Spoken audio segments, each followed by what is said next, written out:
Hi, I'm Diane Conklin with CompleteMarketingSystems.com.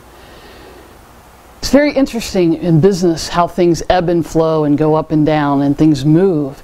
And I was having a discussion with a colleague the other day, and she was telling me that she's not getting the same numbers that she used to get in teleseminars and webinars and even sales and conversions. And so we began talking about something that I think will be very interesting to you as a business person, and certainly is a great teaching mode and perspective.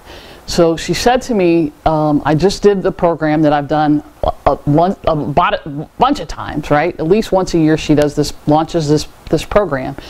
And it's a brand new program. She just added a bunch of things to it and changed it, completely updated it. And she had the lowest number of people on the teleseminar, the lowest number of sales. And I said, tell me what you did, because I knew that she was a very savvy businesswoman. So I knew she didn't just leave it at that. So she said, well, Diane, we followed up. She said, and I did follow up in every imaginable way that we could do follow up. We followed up with email. We followed up with snail mail, with a mail piece.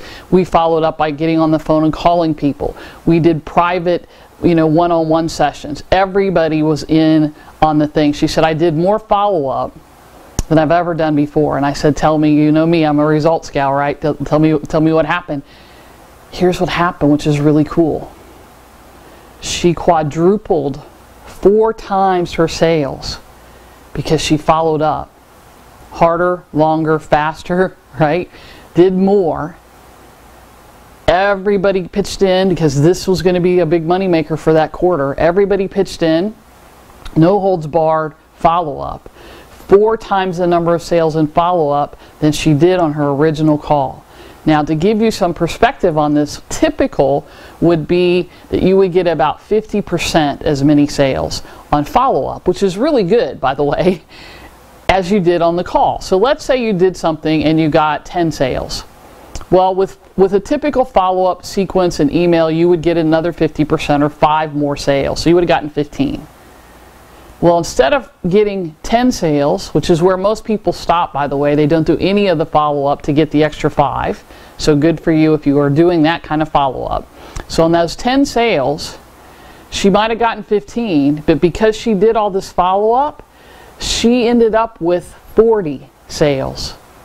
Not 10, not 15, 40 sales in that example. Those aren't her numbers, okay, but 40 sales. If you were selling a $1,000 item, the difference between 10,000 or even the 15 with the follow-up and 40,000, I don't know about in your checkbook, but that's pretty significant in my checkbook. That pays some overhead, it pays some bills in my business. So I want to emphasize so much follow up, follow up, follow up, and do more follow up now than you ever have done before, and probably more follow up than you think might be necessary or prudent.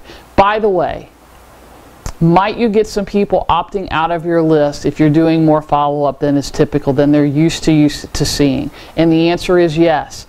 But don't be ultra sensitive to that. You want the people on your list, you want to be talking to the people on your list who want to be hearing from you. And they want to be hearing from you when, even if they feel like they're getting a lot, they stick with you. And so that's really the key. Follow up, follow up, follow up. If you want more information on follow up, check us out at www.CompleteMarketingSystems.com.